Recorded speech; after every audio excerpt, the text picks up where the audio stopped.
dude. Careful. Did you forget? Realist Podcast. Welcome to the You Are Here podcast. This is episode 141 of the podcast. Realist Podcast in the game. You know where to find the podcast: Apple Podcasts, Spotify, YouTube video, Anchor.fm, www.youhearepodcast.co. We cannot afford DM. Hey, welcome back. Welcome home. Realist Podcast in the game deserves the realest sponsor in the game. Formosa Hot Sauce. Formosa Sauce. Hey, what can I say? What can you say? Tasty hot sauce, vegan, gluten-free.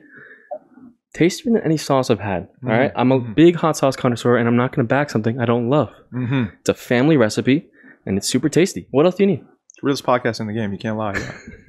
Formosasauce.com. Go get yourself some. Yes. We got one more sponsor, new sponsor. Oh, new yeah. Official sponsor. Oh, of the yeah. Podcast. You know, this may sound familiar. This last name may sound familiar, dude. Ooh. It's called Valino's Meat Market Steakhouse. Hey. Okay, you're looking to get a real steak, a real good cut of steak. Oh, yeah. Real nice fillet with the cauliflower on the side, dude. I'm telling you, get the cauliflower. Get the cream cauliflower. That's my favorite.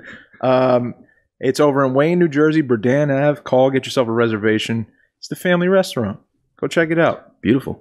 Meat Market Steakhouse. Valino's Meat Market Steakhouse. And we're back for another week. Ooh. Like I said, welcome home. We're so happy today, dude. I'm really happy. I'm very excited for today. We have, all the way from Michigan, we have Nick Lasardi. Yes. A young filmmaker doing the thing. Yes. Putting things out throughout the year. I don't know how you do it, Nick, but we're gonna get into that. We're getting into Nick, it. welcome to the podcast. I can't wait to talk to you, buddy. I really can't wait to talk to you. Dave, I'm excited. Nick, start it off. you know, I said it to you before. How did you meet him? So I'm going to go through it real quick. First and foremost, Nick, we haven't gotten a chance to speak in person in life, like with our voices before. You know, we've texted through messaging, right? So Yep. I'm going to hit you with some icebreakers. I want to get to know you. Yeah. Okay. Like some real quick, like just firing off some simple questions. And I want to get to know you. Favorite food? Anything with chicken. Okay. Specifically, anything with chicken from India. Ooh, a little butter chicken curry. You feel me? Yeah. I Oh yeah. love that. Oh yeah. I That's like the name that. of the recipe I was thinking of. Yeah. I was gonna call my friends. I was like, "What was that thing called?" That I There you made? go. It was butter chicken curry. There you go. There we go. Thank you. Curry. Okay. Well, what's your favorite season? If we had to get down to one. Favorite food you said specifically? I said Or did- favorite season. Favorite season. Favorite season. Seasoning. Probably autumn or summer. Okay. I mean, Cool. you get a good variety up here where I'm from. Uh-huh. Like it's just Yeah. very different. Every season is like got its own thing. Well, what about hobby? Like favorite hobby to do in Michigan? What's something that you do that's like your go-to thing? I love baseball. I've always been a baseball player, and I love learning instruments, playing music. Yeah. How many instruments you play, man? Like proficiently, probably 2, which is ukulele and saxophone, Oh, Dope. cool. and then I'm trying to pick up other things like guitar, piano, anything I can get my hands on. Really, Awesome. I've always had a dream of playing the saxophone. And that's another yeah? thing you have on me that you started early on. And you beat Mike already. chase it. Chase it, Worth man. Yes, I love dude. Yes, take his advice. Nick, for the people listening, the way we got in contact was, for me, I'm going to speak for myself. Yeah, go ahead. You know, I came across you on Instagram. I saw someone like my thing, said Nick Lasardi. I click it. It brings me to your page, and I saw, a bio. And usually, man, you know how Instagram is. There's people, and there's so many things to see, and so many links and whatever. And I don't know what it was, man, but I clicked that link, and it brought me to your YouTube page, and it brought me to specifically Mermaid, which is a short film that you made. And I was sitting there and I was watching. It was one night at my apartment by myself on my phone. So I watched it on a phone, and you got me, man. I was like so moved. I was tearing up. It just like warmed up this like kid in me. Also, I'm a big brother and to my 2 sisters, and it did something to me, man. It warmed me up. I thought you had just incredible vision. And I was like, who is this guy, man? And I realized that you were much younger than I was, right? And I think at the time I don't know if you were 17 at the time, or how old were you? I was You were 15 at the time. 15. Yeah. I mean, Yeah, man. I'm 16 So now. You're 16 now. So, I mean, I had to tell you that, and that's why I reached out to you. And I was just like, man, I'm just, blown away by your work. And that's how I got in touch with you. I started telling it. Dude, I was in. Dave would not stop. I would not stop. You got to check it out. To this day, dude, to this day, I talk about Nick Lasardi's work, man, and I share it with everybody I know. Dude, huge fan. Huge Nick Lasardi fan. This is a big deal for me, so thank you for being on the pod, man. Yeah, I appreciate it. And I appreciate you messaging me back, dude. Yeah, of course. That's awesome. Yeah, man.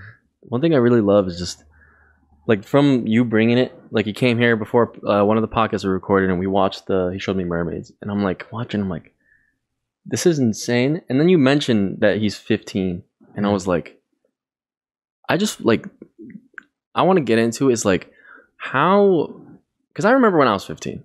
All right, yeah, little Mikey out there, in school, riding bikes around, just bonehead. And honestly, like, you really remind me of like as a kid, like I would get my digital camera, and like me and my brother, that's all we would do. We'd make like little stupid videos, and like just like little, it's almost like home videos in the beginning, and then we got into like on YouTube like little sketches and skits, and now we're like, oh, we want to do that too. That's fun. And like that's what kind of birthed it. And like I never like acknowledged filmmaking until I was like in college, when I was in my sophomore year. Like, even though I was making those videos back then, I never thought of it as like a thing I can, do. I always thought it's like, you got to be in like a studio, like you got to know people with like these crazy things. But man, in this day and age, you could just pick up like your phone or like even a digital camera and make something, that means something. So like, where did you first start like making like films, or I don't know, like what's your story with filmmaking or like making stories? Yeah, that's a good, and like I figured you asked me something like that, so I was just like thinking about it. And I mean, if I dig deep into my like digital archives, I'll probably find stuff from when I was like little, like 7 or 8, and I was making like, it wasn't even stop motion, it was just like me using like toy soldiers with my hands and like recording it and doing different voices and stuff. And so there's some videos that exist of that. I tried to make a movie when I was a kid, like based on like a book that I had written when I was in 5th grade, and not a book that I published or anything, but something that I screwed around with because I was always really interested in stories and writing. And then a couple of years ago, I experienced this when I was like 13. I had this weird incident where I just like saw a movie, and I was like, it occurred to me that filmmaking was something that people could do and that people do, and I was just somehow I was really familiar with the concept of starting with whatever tools you have, and so I was like, hey, if somebody can build all the way up to do something like that visually stunning, then like they probably started somewhere at the very bottom. So I was like, okay, I can take myself like really seriously right now and try to achieve that. And so I was very serious. After that, I was very serious about like learning all I could about the industry and about how to make a movie and how to do that sort of stuff. And then like shrinking it down to like my level. And so it started that I think it was my freshman year. We had a school project because we have a local film festival, and we had a prompt. We had to make a short film, like 5 minutes, about the Great Lakes, something related to the Great Lakes. And so me and a couple other people in my class made this movie called, not Mermaid specifically, but it was called His Boots Are Empty, which was like the first like film that I ever made. And we made it with, my iPhone 6 or whatever, and like put it together on iMovie. And, but it was just like, I think it was my experience with storytelling really, really drove like a natural instinct. When I would look through a camera, it was just like, this needs to be over here. And this needs, like, I just feel like I've got a really weird vision for things just based on my history with storytelling and with reading and writing. And, that film ended up winning a local festival, and then it got me going. Like, I was like, I need to get a camera. I need to like start shooting everything. And then a year after that, I made Brooklyn specifically, which was still with the exact same resources, with like an iPhone 6 and like an online free editor that the school was paying for that they forgot that they're paying for. So, and my little sister, who's like been the best possible resource that I could have. Yeah. At least in the past year. Yeah, man. So- You guys together. I'm sorry, Nick. You guys together in that film, man. I don't know, man. I don't know how to describe it, but it's like your brother and sister, right? You guys. I don't know your relationship in life, but the relationship I saw on screen, I could tell there's like a real deep care and love there, and it the specifics and the care, the deep well of love you guys seem to have for one another. I don't know if you guys fight or not, but there was just a real like care between these two characters and what your character's doing in the film, and it just pierced my heart, man. It just lit me up. I thought it was such a cool, creative way to tell a story dealing with the lake and your little sister's, love for mermaids and I felt like I was getting to know you. I was like getting to know you guys through this film, and I think you're very honest. I think you're unabashedly yourself, and you're creative, and I think you do have an eye, man. There's a shot in the film I was pointing out to Mikey when I showed it to him, and my wife, and to all my friends, and there's a shot. There's many shots, but there's one shot where you're. Spoiler alert! Go watch the movie. Pause this right now. Go watch the movie on YouTube. Go like, subscribe, everything. But there's a shot where you're hiding the bottle.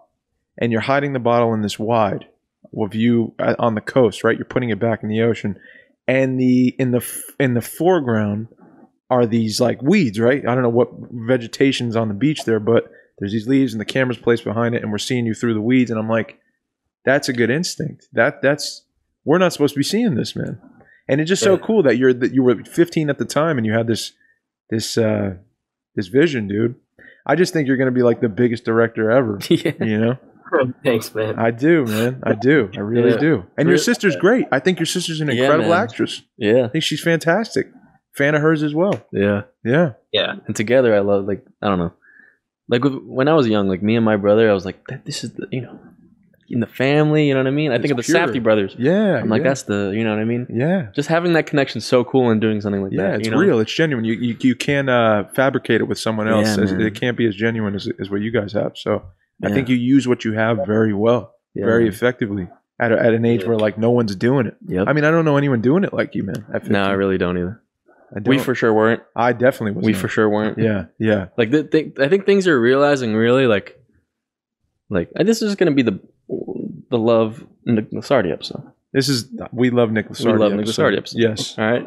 So like This is awesome. the things that you I think realize and like do just naturally with filmmaking is things people really like go and learn for like a long time, and they don't realize like the biggest thing is having your own like just style or like look or vision. Like I feel like everything I watched is like I can tell it's like him doing it. Yeah. You know what I mean? This is a Nick Lasardi film. Yeah. You know what I mean? And that's like that's I think one of the biggest things that you can have as like a director or whatever you want to be. If you have your own like lane and you're already starting doing that, like I think it's just I don't know. I think just keep going, man. Like I feel like you just got it. You know what I mean? Because you're way ahead of where we were when we were your age. So I don't know.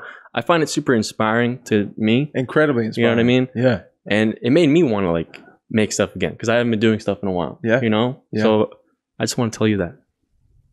Thank you. That's amazing, because that's all like I've ever wanted to do was inspire other people to do cool stuff, because that's where everything that I am came from. Like I have a really hard time like doing literally anything, like listening to music or watching movies or watching somebody do something, because I'm like, oh man, I really want to do that and I want to do it better. And so it's just I feel like I'm inspired by every tangible thing you can think of, and so all I want to do is like give that back. That's like my main thing. Wow. Yeah, dude, I think I saw a lot of like some of the inspirations I think you pull from, specifically I think like with mermaids. I keep saying specifically with mermaids specifically. It's like a tongue twister, but with like a Wes Anderson-esque flair to some of the things that I saw in that film. And are those some of the filmmakers you look up to? Like, is Wes one of them? Are there others that you specifically like? I don't know. You get something from. Yeah, I went through a period. I feel like every like film guy goes through a Wes Anderson period. Yep. But yeah, I definitely went through a Wes Anderson period. What are you going through right now? Like nothing.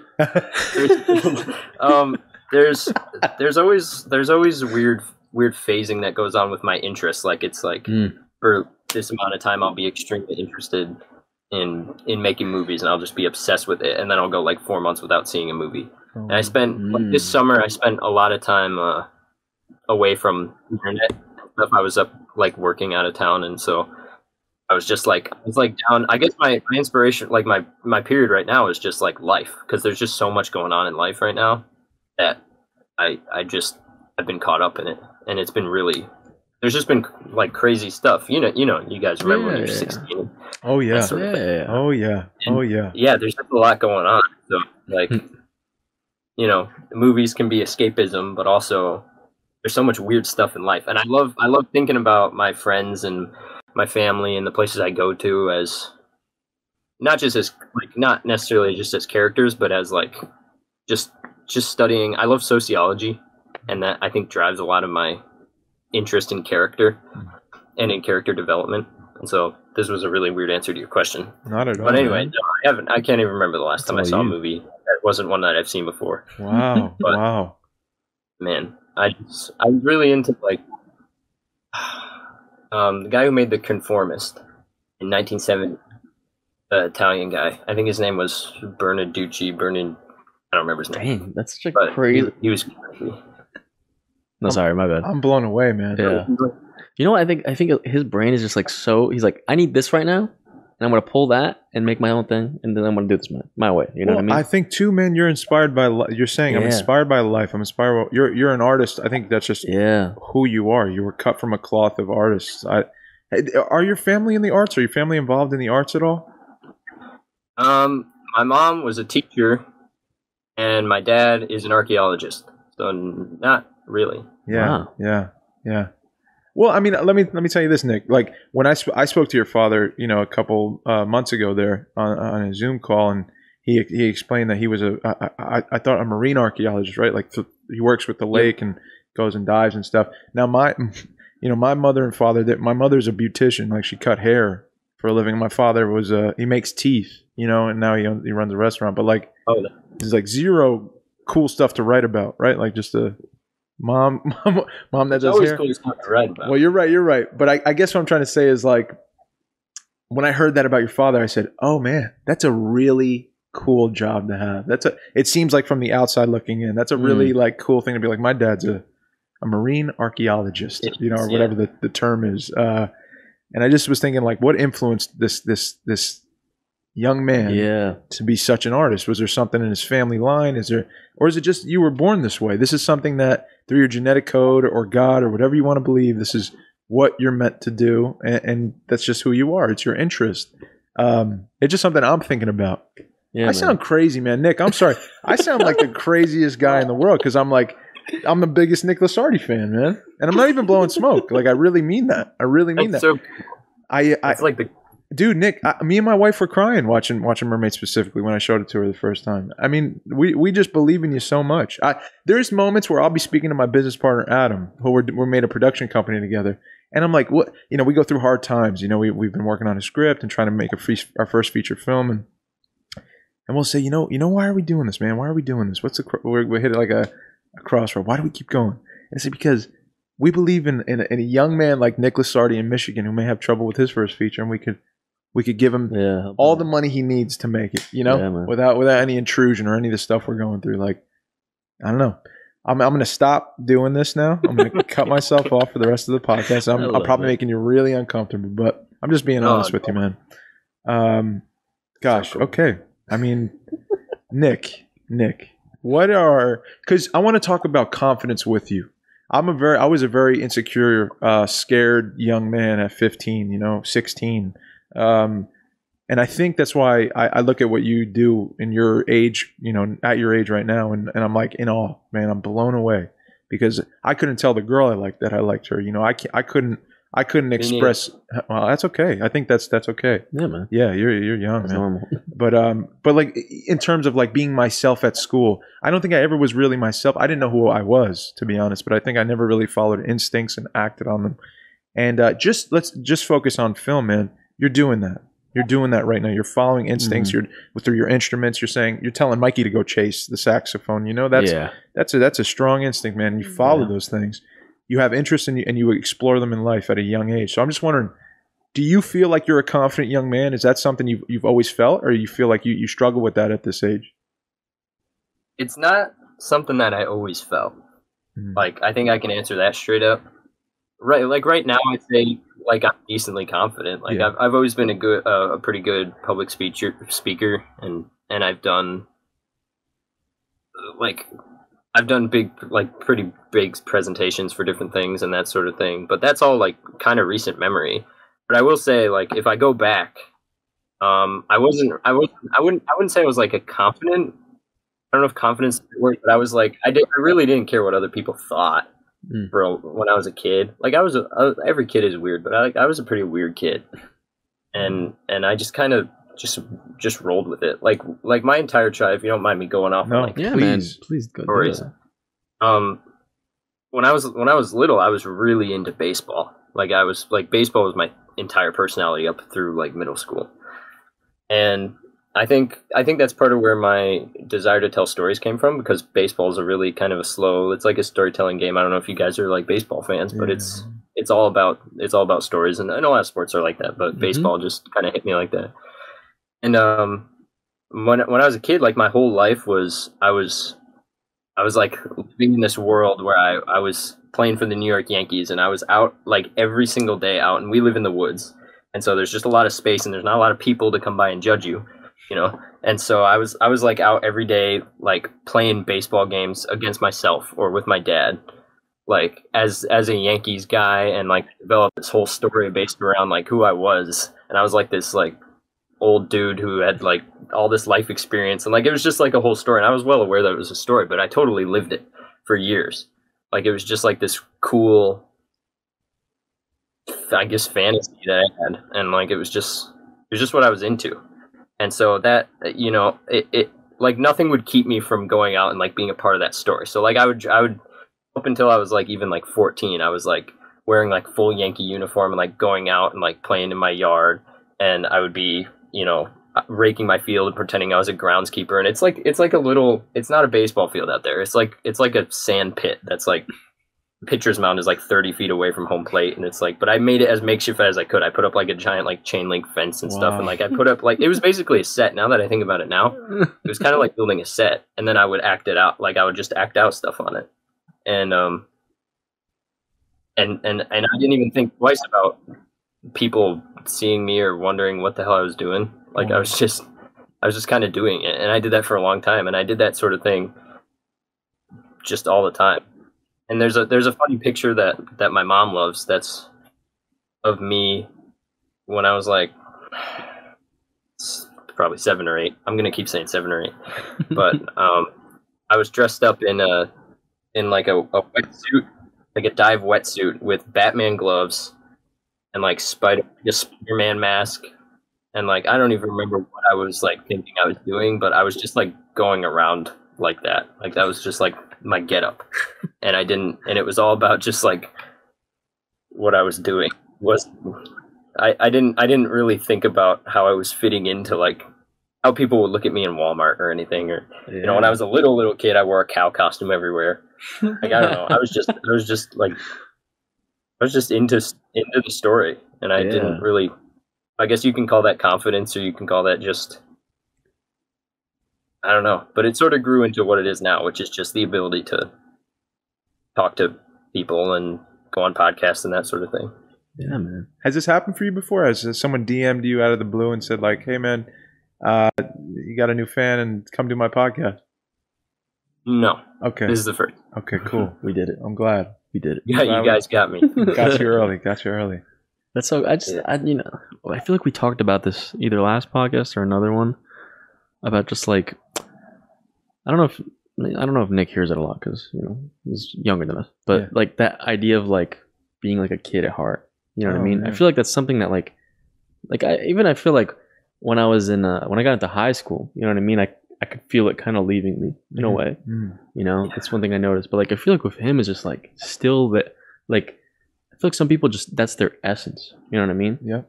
And I don't know. I feel like that in you. You know what I mean? Like something. I want to be more childlike and Well, like playful with, because I used to love doing like character stuff too. Yeah, Man. yeah. That's yeah. what the little home videos I was talking about with my brother. Like, Yeah. we just did crazy little characters. I'm like screaming on like a chain link fence and stuff. Like all this stuff.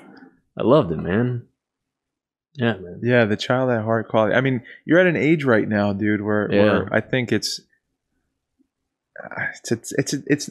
I'm not gonna say tough age because it's a beautiful age. It's a beautiful age to be 16 years old, and you're dealing with a lot, man. You're going through a lot of changes. I'm sure there's, girls are a thing now. School is getting tougher, and your future awaits you. And some people want to rush into it, and some people. I think it's very rare that some people like take a second to say, "I'm still young. I'm going to enjoy this year." Like, how do you feel, man? Are you excited for the next step? Are you more in the present? Do you enjoy just like, I got my day. Today's my day. I take it in like a museum. Like, how do you live life, Nick? Confused. Confused. I'd say like a little bit of both. I mean, I think more so even in the recent past, I was really like bang bang, let's keep going, let's keep moving, get on with the next thing. And then just after like this past summer, I've been more appreciative of the time I have now and the people I'm around now, and whatever is happening now is happening now. And like, I don't know what's going to be there in a couple of years. Certainly things will be a lot different in a couple of years because I'm going to graduate high school and that sort of thing. And I think what started that was the example of my older sister, is a freshman at college this year. She moved down to Ann Arbor to go to University of Michigan, which is 4 hours away from home. So it was very weird to have somebody leave the house like that, and it sort of puts you into, I'm sure you guys know what it's like. It just sort of puts you into like a little bit of a contemplative state. And so it did make me appreciate a little bit more of like the day-to-day. Here's what we're doing today. Here's how we're going to have fun today. Here's how today is going to be funny, which is like 90% of my decisions now are like, is this going to be funny? Okay. As long as it's not, like an awful thing or anything. But just to be entertained by life, I think helps me as like an artist, helps me try to be more entertaining as an artist, because I feel like I have that great sense of what is joyful in the world. So that's what I want to put on the page. Yeah, man. I mean, they're just floored. I can't believe you're saying this stuff. I know. I can't believe you're saying this. Yeah, and being entertained by life. It doesn't really get old. No, it's a quality that's a childlike quality. Yeah. It's something that like we do when we're 7, and we're like, and I'm going to 7 now. Yeah. It's not just Nick, it's me now. That's really huge too. Like, what is that noise? You hear that? I don't know. I went out with my parents on Sunday. I just moved out to an apartment by myself, Nick. So I just live with my parents, and it's 25. I'm leaving. So the bird has left the nest. Yeah, Nick. bird has left the nest. Congratulations, man. And thank you. And yesterday we went to go get a little breakfast. You know what I mean? Uh-huh. Went to Ridgewood, got a nice little breakfast. No Eggs invite. Benedict. No invite. Well, I'm not. No This is invite. alone time with my family. Okay. That's Next fine. time it'll be with you. That's fine. All right. You were away. Where was I? Oh, maybe you weren't. Come on. This is Nick Sardis. Okay, I'm sorry. But basically, now I don't know what I'm saying. No, you were talking about brunch and leaving the nest and everything. And, So they said, like, this is one thing that stuck with me. They said, like, from separating, they were very, like, kind of worried about, like, we're not going to see each other as much. And it is weird, man. Like, we went to brunch, and then, like, as we were, like, saying bye, I was like, all right, I'm leaving. Like, I don't know. It felt weird. But they were like, they're happy. Like, they feel content with, I think they've come to terms with, like, life's moving on, mm-hmm. So that just made me feel a lot better about things. Good. Good. I'm glad. I don't even know what my point was anymore. It's okay. It's all right. you left the nest, man. Yeah. It was a beautiful story. Yeah. Yeah. But I think it was pertaining to you with your sister leaving, you know, and it The being older that sister. kind of, you know what I mean? Like, do we fill that? Like, is it like kind of like a hole? Do we have to fill that with something? You know what I mean? Yeah. Something like that. I don't know. Yeah, life happens in chapters, right? Yeah, And man. that's like the next one. Yeah. That's what we're all Yeah, about, man. definitely. I feel like it's like we're always trying to. That's our motto. We want to live in the moment. You know what I mean? And I feel like Nick Lasardi lives in the moment a lot, man. He's for sure Yeah. a moment liver. I think it's one of the Not most liver, important things the in life. organ, liver, life, liver. You know what I mean? Hey, I gotta. I do my best with that. I do my best with that. Yeah, you do a good job, man. From the outside looking in, you do a good job. I have some questions for you from my great friend, another fan of yours, Adam Louder. He texted me questions because he's like, please ask him these questions There we go. because he needs to know. Sweet. We might have answered them, some of them, but I'm just going to read them off and we'll see. Okay. Do you know what you want to pursue full time? Do you know if this is something you want to pursue full time with your career, with your life? Absolutely. Yes. And it's complicated. Like everything else is complicated. Yeah, man. It's like I just want to go where it takes me because I love everything art wise, whether I'm good at it or not. I just love it. But I also love learning, and I love things like chemistry and stuff. And I have a really hard time wrapping my head around jobs and, you know, what would I want to be a career if I had to choose one career that I could do my whole life. And really it's a matter of like I just want to like make art and I want to learn. And wherever that like gets me, whether it's a couple years at a time or whether it's a month at a time or whether it's this or that at the time, I try to if there's something that I'm interested in, I don't think of it as like, okay, when I grow up I'm going to do this. It's just like I'm going to just start it like right now and see what happens. And so that's what it did. That's what happened with the movies. When I realized that filmmaking was like a tangible career, I just started making it. And it's not, you know, I'm not making money off of it right now or anything, but that's just not what it's about for me. It's just about the thrill of doing it. And that's the same with everything else I do. So I don't know what sort of stuff job wise I'm going to be involved with, but I see myself doing the stuff that I'm doing right now forever. Wow. Okay. Well, I asked this question, what films inspire you? Do you have like a go-to film? Is there something that you go back to, you harken back to once in a while when you're feeling like, I need to see something that makes me feel good, inspires me?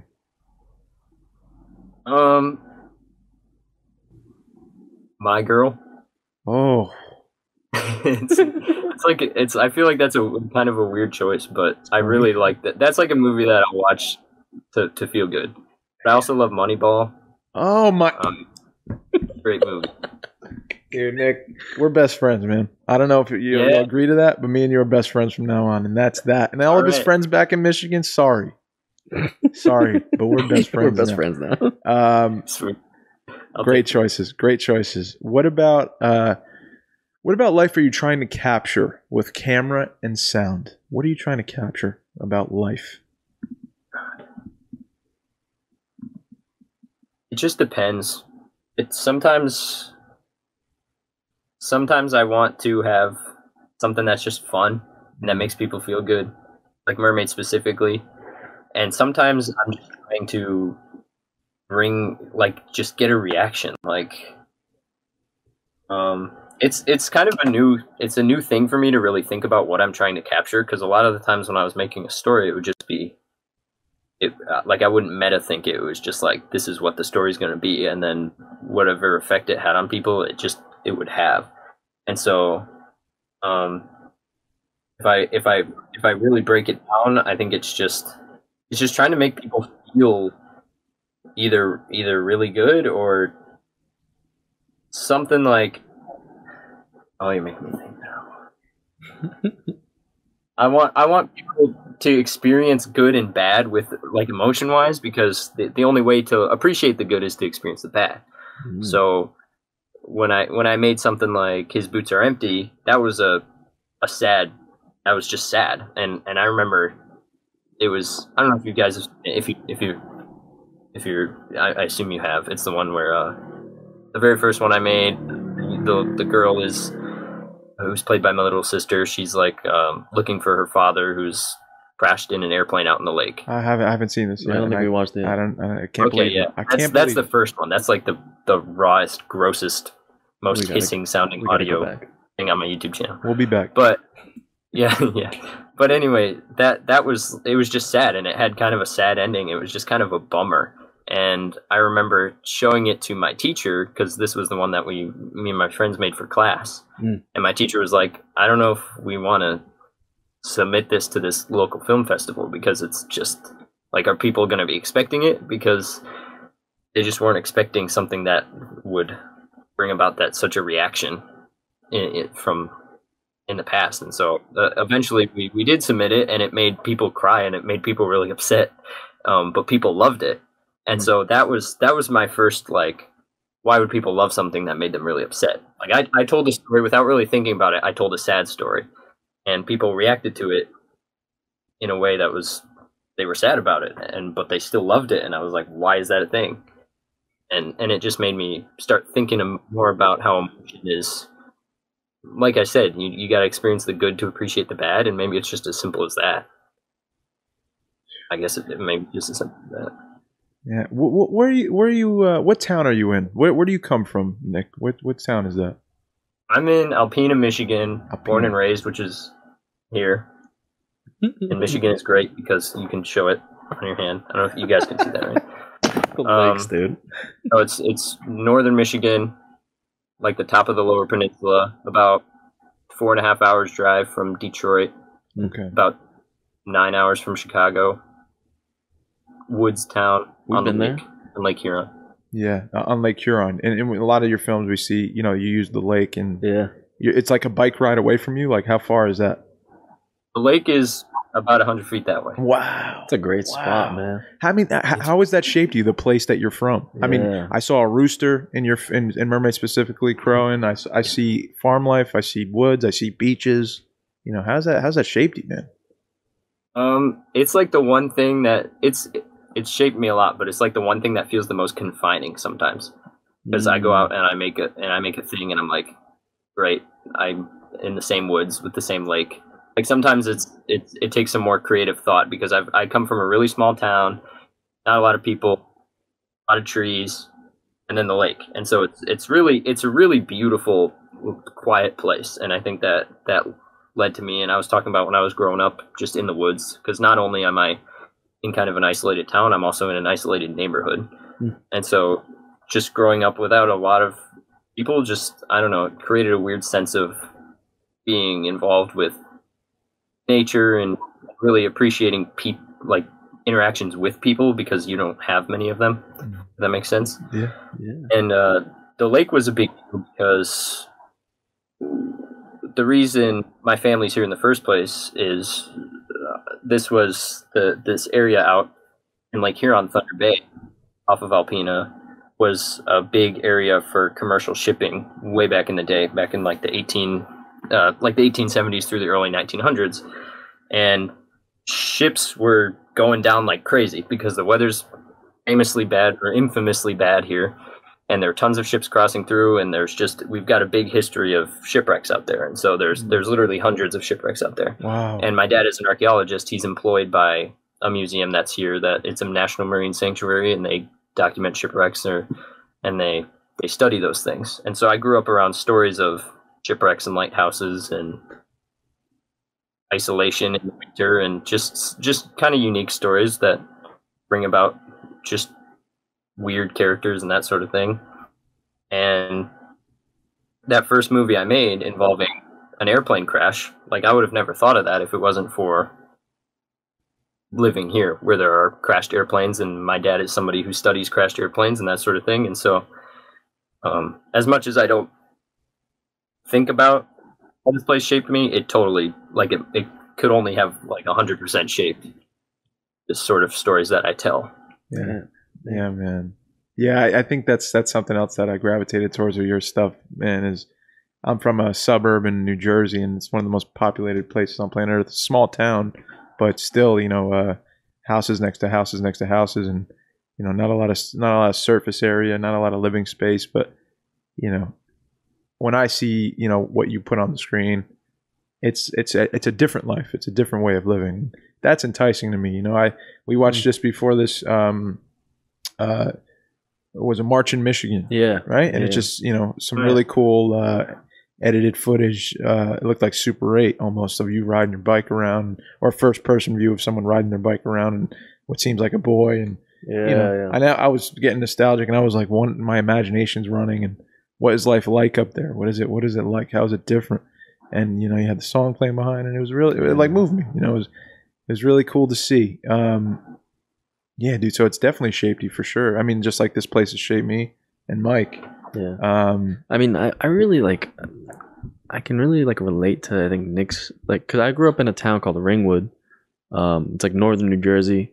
Out there is in upstate New York. It's very middle of the woods. I remember that was my biggest thing. When I lived there, because I moved from where I am right now in Ridgefield Park. It's more suburb. 15 minutes bus ride from the city. A lot more populated and stuff. But when I lived over there, when I first moved there, I was like, where am I? You know what I mean? This is weird. I'm in the woods. I had to cross a whole reservoir, bridge, 20 minutes, 30 minutes away from civilization, it felt like. And I met a couple friends, and we'd have to bike 20 minutes to meet each other. Yeah. And I'm like, where am I? You know what I mean? It was the bane of my existence. But then as I grew older, I was like, I really appreciate being out here, because it gave me such a different look. With my brother, when we were making the films and stuff, it's we're running in the woods doing all this little the place shaped everything we were doing. There's a lot of magic, right? In Ringwood, it's supposed to be the certain Native American tribe lived there. Yeah, it's supposed to be have a real magical quality, the woods there. Yeah. So you grew up in a place that definitely shaped you. Yeah. But for sure. how about leaving it? Nick is from here, and you were just expressing, Nick, I feel confined by it sometimes. At least my art, you know what I mean? I feel confined because it's the lake, and it's this. I don't want to. I have to get creative on what I use. How does it feel now leaving it? You're back in a place that's more populated, closer to the city. Yeah. Do you look back on Ringwood and you say, dang? I actually went down there a couple times, and because I love going hiking and in the woods and stuff. There's mountains and everything, so I'd go back there now for that. Mm-hmm. But going back, I'm I really it makes me think about all the times I really took for granted. Even just the drive to my house was so beautiful. You drove it a bunch of times. Yeah. On Sunset. I don't know. There's so much. Gorgeous. Yeah. It's so beautiful. Just life. I feel in a city you can really lose, yourself, and just taking in the moment. Stepping back, go look at the trees. Get a little inspiration from something out there. In the city, it's a lot of go, go, go, go. This is all we're doing. Work, money. That's life. You know what I mean? So I feel the nature really slows down things and makes you appreciate more mm-hmm. and live in the moment. Mm-hmm. Mm-hmm. I think that's what I get from it. And it's weird for me coming back here, because this is literally the house I grew up in, and I'm back here. Yeah. So I don't know, it's been a weird thing coming back here. You're going through some things. Yeah, contemplative man, things. Definitely. Yeah, you're in a transformation year, I feel like. Nick, would you what's your do you want to test out how it would be to make films somewhere else? Absolutely. Yeah. What's a place you'd want to go? Great question. I don't know. Somewhere completely different. I'm fascinated by anything international. And the idea of going to Africa. I'd love to visit Morocco. That's one of the top things on my list. Or visit New Zealand or something. And on a smaller level, my sister just moved down to Ann Arbor, which is a big college town. Probably the biggest college town in Michigan. And just the idea of being down there and seeing what life is like down there. Oh yeah, it's so different. And so I want to see all the different places. I just want to see the extreme different places and still remember this place is home. But and you never can really see enough or too much of a place, but sometimes I do feel like I've seen enough of the woods and Lake Huron, and I kind of want to just go check out the other stuff. Oh yeah, I think that's one tip, dude. I think I have for any younger person is just travel as much as you can. Yeah, because I don't know, man. I've been blessed with, my parents have taken me a lot of places when I was younger. The only problem is my memory is really bad. So as a child, I really don't remember a lot. But they at least that instilled the willingness and the want to like really get out there and not be scared of like going to a country alone or like doing that. But it just opens your mind so much, dude. Like especially for like film and stuff, man. Like I feel like Nick would love just taking in the culture of like somewhere else. And you're already saying he is. Yeah, man. Like, Ann Arbor. I could see that, man. Yeah, dude. So you want to get out, you want to travel, man. Yeah. You want to see the world more. I get it. Like instead of buying all those video games, I wish I spent that on travel. Of course. You know what I mean? Of course. Like, that's what I wish. Of course. I used to have a huge fear of it, Nick. I used to have a huge fear of travel. I was very much like a safe, this is where we live. This is safe here. And I don't need to see anything else. I have my friends here and this and there's my parents, here's my mom, here's our house. Yeah. And I'm comfortable, I feel safe. And that's okay too. Yeah, it is. Yeah, it is and it isn't, man. I think that life is about balance. And I think I learned that I missed out on a lot because I held back. I withheld instincts. And it was until I found acting and started exploring who I was and, finding out, that I'm very scared. I am a very scared human being. And, being able to admit that is really cool, and still feel like confident in saying that. It took a long time to get to that kind of place. But traveling now, acting brought me to Rome. I never thought I'd get to Rome before. And I was like walking around by myself. And that's what the art can do. The thing you pursue in whatever art form or whatever work for the year you have, it can bring you places. You can explore things. You can see new cultures, new places you would never see.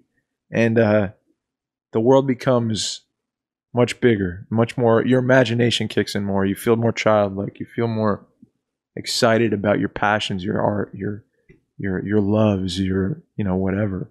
I have a question for you, man. I don't know why I'm thinking about this, but the work that you did this summer. You said you worked for 5 months. What were you doing? I was up. There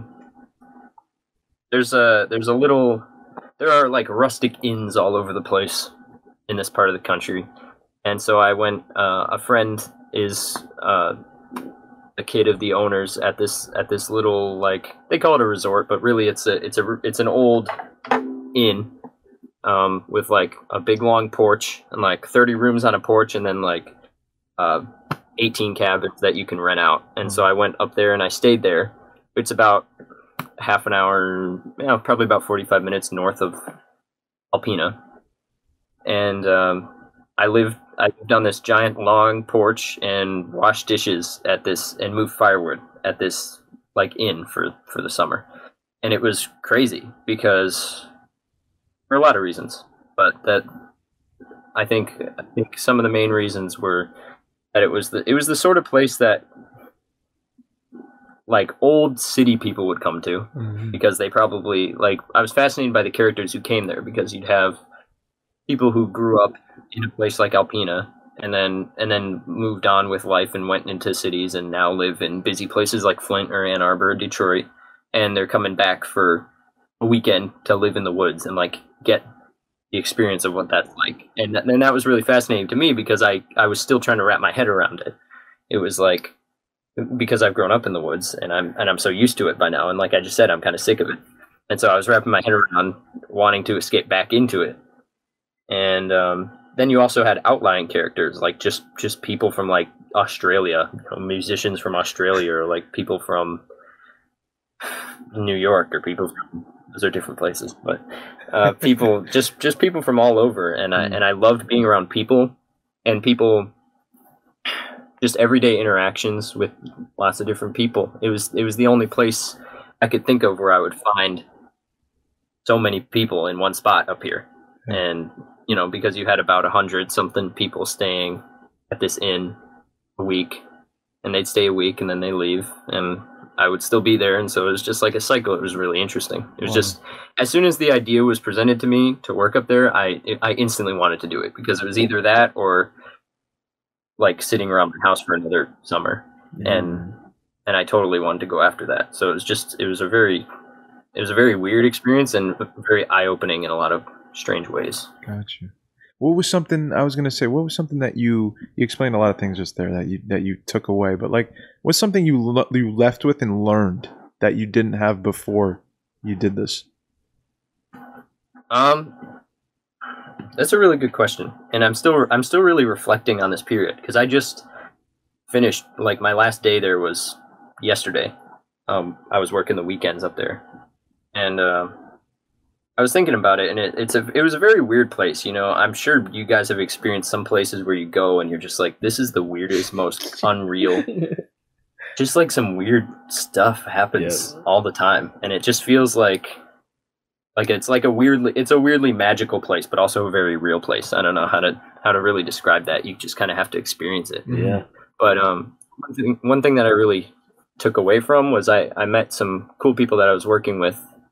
Some people from one person I was working with was from South Dakota, and another person I was working with was from down by Detroit, and there was just the perspectives, and it was forming relationships with people that I wouldn't have had a chance to form relationships with, and specifically it just gave me, you know, when I came back home, I was like, I had this is where my whole like live in the moment, appreciate what I had sort of thing kicked in, because I spent a year, you know, when we all had COVID and we had quarantine, I spent a year in this bedroom with my family, and that was fine, and it was bad, and it was all the things, you know, it was all the things it was for lots of people.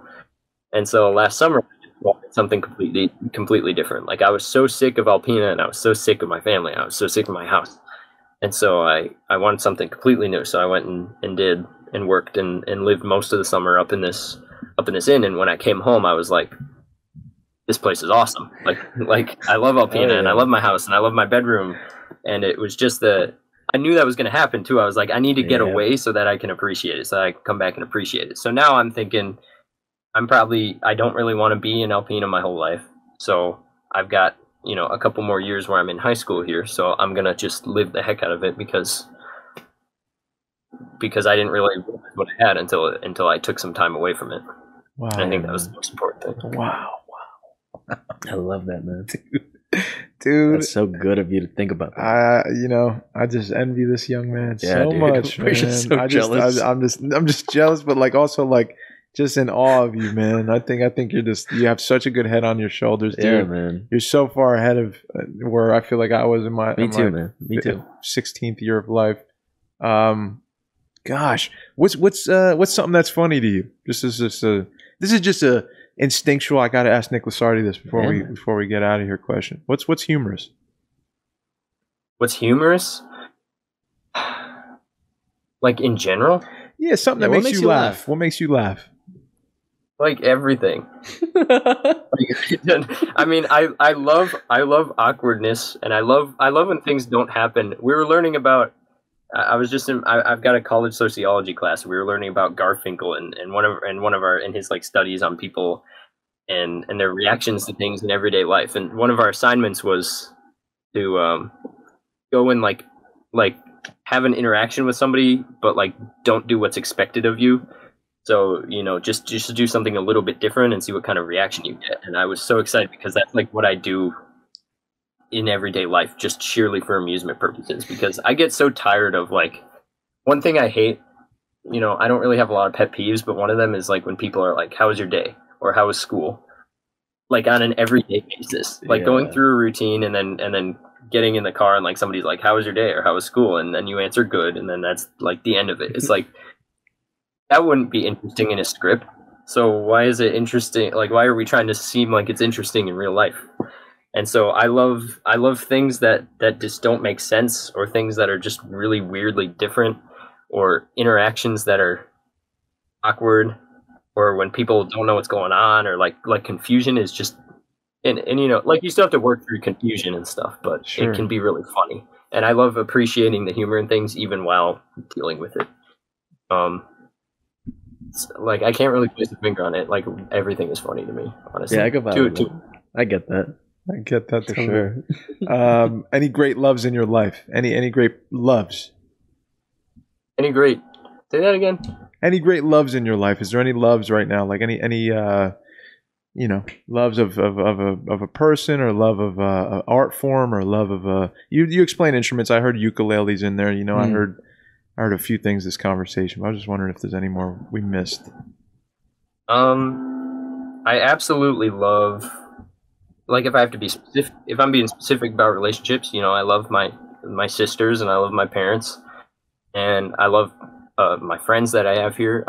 That's like one of the most things the things I'm most proud of is the friends that I've acquired, and the people that have like anybody who I've gotten along with, like even you guys is awesome. Like the fact that like you guys are people that I really respect, and so to see that you respect me like that makes me really proud. I'm like, I must be doing something right if I got these people on my side, And so friends are really important to me. I love music pretty much no matter what. I love playing music a lot more than listening to music, because when I'm listening to music, I'm like, it's like watching somebody having fun and you're not participating. And so music and love, and then music just goes along with, I love writing. That's like my main thing. I've always been a writer, and I've never had trouble just writing like crazy. I remember when I was like a little bit younger, I was learning about, I always like immerse myself in the industry, because as soon as it occurred to me that I could do this or that as a career, I wanted to learn all about the industry. So I learned about writing, and people would talk about writer's block and how difficult that was and stuff. And sure, I experienced writer's block, but people would be like, okay, you need to set a goal to like write 100 words a day or something. And I understand how that can be really difficult for people, but it was never a problem for me. It's like I could sit for an hour and write like 30 pages of just nonsense, and and then criticize it brutally. Like it's just a fun process. Like, I just get enjoyment out of it. Yeah. So I guess those are my loves. I love people, and I love interactions, and I love I love character, and I love storytelling. And then that just translates to life. Yeah. I have a question for both of you, because this is something I've been wondering. Because I love music too. I love movies. I love everything. I love consuming things. Like, do you feel like if you consume a lot of whatever it is, films or music, and you want to make those things, do you think that in a way it's harder to make something more original, or it's tougher? Because that's what I've been kind of thinking about now. It's like, maybe I'm like consuming too much that I can't really like, maybe I have too many things in my mind. You know what I mean? What do you guys think about that? Nick, take it away, man. I get that all the time. Like, especially before this summer, when I mentioned that I didn't really have TV, or I didn't have video games, or I didn't have that sort of thing all summer. So I sort of got away from that. But before, I was totally like, man, everything I'm trying to do is just a rip off of this or that, or whatever. And honestly, I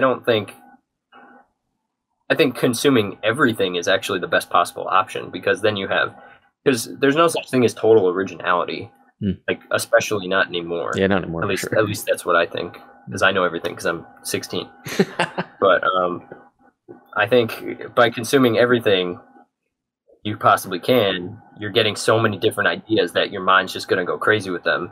And something's going to come out that isn't, if you only listen to one band, or you only watch one director's movies, or that sort of thing, you're going to inherently just sort of take over that person's style, or just like sort of absorb whatever that is when you're trying to make something like that. But if you're absorbing everything, you're getting, in theory, you're just getting the best of all the worlds.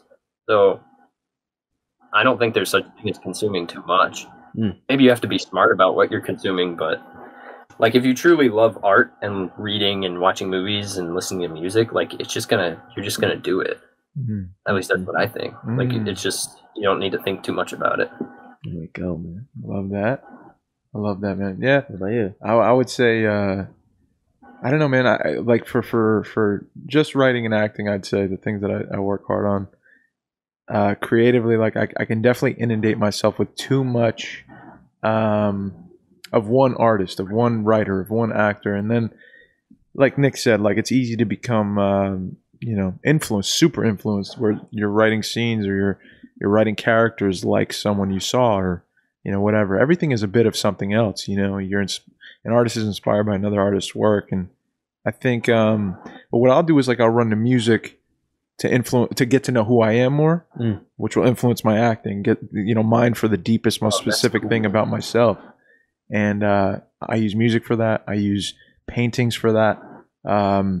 Those kinds of walks alone, like Nick did for 5 months doing his job, and being alone on those front lawns and stuff, like carrying firewood. Like I think you get to see who you are a bit in life without the distraction, without the noise.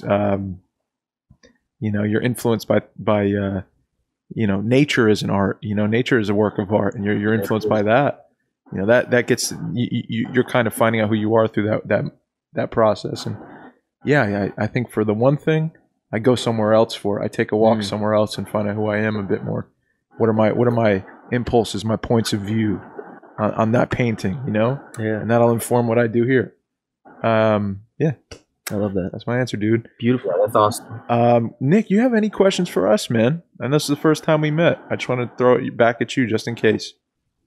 Yeah, I mean, it's all super vague stuff, like, because when I was learning about the film industry, you hear all these horror stories, and so I never would have expected two guys who are in the industry to just like, or a guy like you, David, to just like contact me out of the blue and just have opportunities and people being really nice.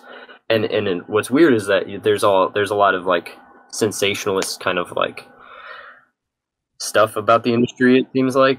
But everybody I've ever met in the industry, and that's not many people, but there's a few people, they've all been incredibly helpful and incredibly nice, and they're like, yeah, I know what it's like. That's like battle tested kind of thing. Mm-hmm. And so I just want to know, like, is the industry as cutthroat as it is, or do you just have to go in with the right mindset? I mean, and not get fixated on too big of like an unachievable thing, or what's it like being in the film industry? Nick, I think you are the film industry, man. I think you have such a wonderful outlook on life, dude. I think the industry for sure, the quote unquote industry is built to make money, right? That it's a money making machine. But what they do is it's people who aren't making art are taking from people that do make art, right? So the first few deals you'll go out and make, again, this is why I said I started my own production company, because it's to get away from the film industry. I want to do things with Nick Lasardi so I can give him money to go make his thing and not be like, hey, I'm going to need Final Cut. I'm going to need 70% of everything you make, and lock you into a 3-picture deal you don't want to do and not be able to travel. And I want to make sure that you're taken care of, man, because you are, I believe, the future. I think you are exactly what we need to protect, man. You are the thing that's going to influence and help people feel less alone in the future. Because that's what movies do, man. That's what they did for me. That's what that art form has done for me. It's saved my life. It's completely saved my life. And that's why I think I'm so influenced by you, man. I think I'm so moved by you because you're young. You are you know who you are. You're finding out who you are, but you also create art. You don't wait for anybody.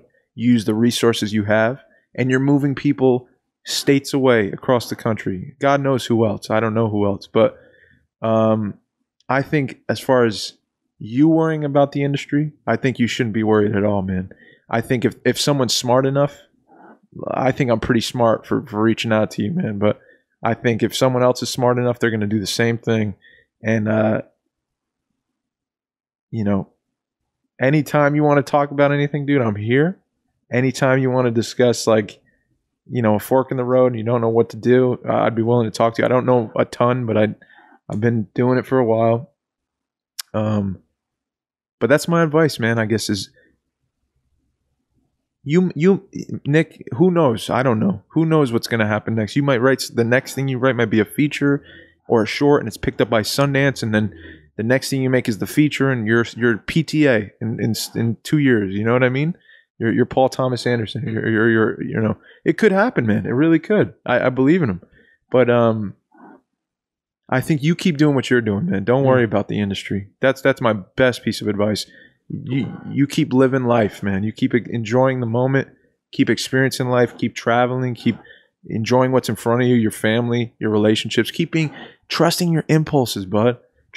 keep trusting your impulses, because I don't think you miss, man. I think you do great work already, and I think it's only going to get better.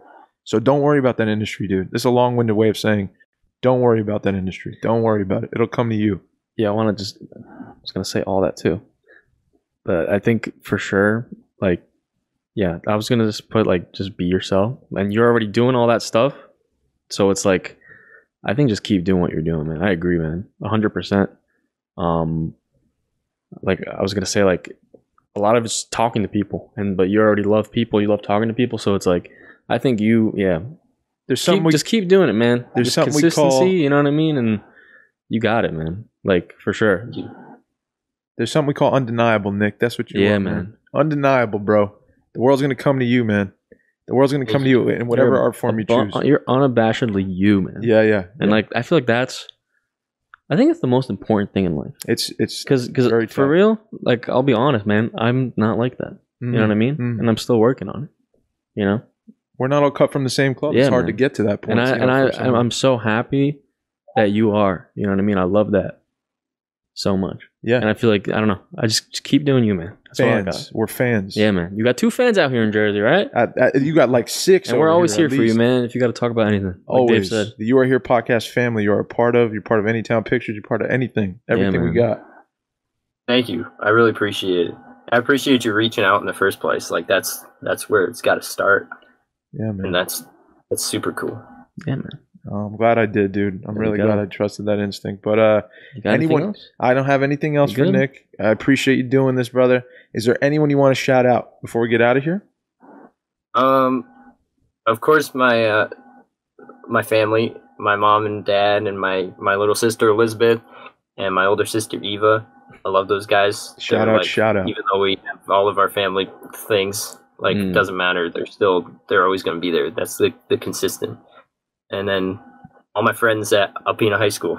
Let's go. My people. All my great teachers. Oh, yes, the teachers. God, I love the teachers. What is the mascot for Alpena High School?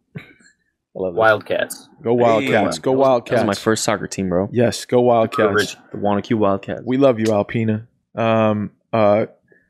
Everyone protect Nick, because he's a gem. You protect him in Alpena. Don't mess. And go watch all of his films. If you ever got a problem, you call your cousin Dave in Jersey, and I'll come let us fly know. up there, man. Let us know. But dude, I'm just excited for whatever's next. We're gonna be sharing, posting, talking about always anything Nick Lasardi. Anything you want to say before you go? Any piece of advice, wisdom, a poem, anything at all? Oh, dang. I don't know. I never feel qualified to, like, give advice. Cause like, sometimes I think like why would I be qualified to give advice? But then again, why is anyone qualified to give advice? Exactly. So I don't know if I'd be great with advice. It's just I think, and I'll go from personal experience. One of my main problems, if it was a problem, always was just overthinking things so much, and I was so in my head about everything. And I remember I used to, when I played baseball, real baseball, you know, like little league stuff, I was a pitcher, and I was sometimes just disastrous because pitching is one of those things where, like, if you get in your own head, you're just screwed. Like, it's over. And so that gave me a lot of experience, like, oh my God, I need to figure out how to control my head. And so one of the biggest things that's helped me as an artist and as somebody who enjoys life is just stop thinking about it and you know, if you've got your set of morals and you got your set of goals, just go for it. Just go for whatever, you know, learn how to play saxophone or move to across the country or whatever. And I mean, decisions aren't quite, they can't possibly be that simple, but I feel like sometimes they are. And so, I don't know, as a kid, I'm more of like talking to my future self right now, because I don't ever want to lose this like idea of freedom and being able to do things, but learn and create art. That's like the 2 things that are most important to me, and those are the 2 things that I feel like can save anybody. I'm deceased over here. That's been the You Are Here podcast. That's it. Episode 141. You already know. Go watch all of Nick Lasardi's stuff. It's going to be in the description. Go follow him. We're going to be posting about him. Man, that was awesome. It was Spotify, Apple Podcasts, YouTube with the video, Anchor.fm, www.heroparkcast.co. We cannot afford the M for most of the hot sauce. Minos Meat Market Steakhouse. Boom. My name is Mike, and I'm signing out. My name is Dave. I love y'all. I love Nick Sardi. Please be kind to one another. Hit us with the outro, Nick. Oh, okay. Oh, thank you guys for watching. Okay, I'm